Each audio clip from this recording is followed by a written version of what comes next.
When you get dealt ace-king in Hold'em tournaments, it's rarely a question of if you will play your hand, but almost always how you will play it. In this video, we'll look at a few ways that you can play big slick in tournaments, starting with one of the most important aspects of playing ace-king, and that is, even though it is still a drawing hand, you are rarely far behind if you happen to find yourself in a situation where all your chips have to go in the middle.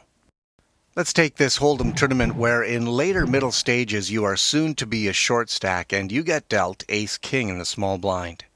Well, with two limpers ahead of you and antes, this pot is already 2,600 now, representing nearly half of your stack size here. This is an excellent opportunity to go all in. Given the stage of the tournament and your hand strength, you shouldn't even be worried about getting called here because your opponents are likely to have hands like these, where at worst you are close to even money. The size of stacks, be it yours or your opponent's in tournaments, often comes into play for critical decision making as well. So let's say this medium stack has raised you, a big stack, from late position. Now, even though you may be behind in this hand to a pocket pair, this could outright be a steal attempt. Well, with ace-king, you don't have to put up with that. I would re-raise here and force this player to essentially make a decision for his tournament. The only hands you have to be overly concerned about are ace-ace and king-king running against you. But you will still be a big stack even if you do lose an all-in pot here. Ace-king is also a hand that can be played covertly against aggressive opponents acting behind you. In other words, trapping them by inviting them to re-raise you. If you have ace-king in early position and are at an aggressive table where opponents have often re-raised you, ace-king is a good hand to set a trap with by limping and waiting for a raise to come back to you, like where in this hand, under the gun, you limped in with 300 chips.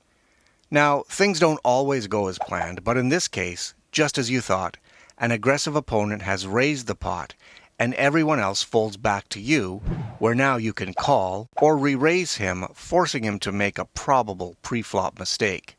This brings us to another profitable benefit of playing ace-king effectively. Weaker opponents will often be calling your ace-king dominated, meaning they are going into the hand as a significant underdog with hands like ace-queen, ace-jack, or even ace-3 offsuit. A lot of tournament players have a really difficult time folding a hand with any ace in them. And if an opponent like that actually did call your hand with something like ace-jack here, there really is no way he is going to fold on a flop like this, where you will be a huge favorite to double your stack here. You know, there's lots of ways to play ace-king, and these are just some of the tactics that you can use to play better in your next tournament.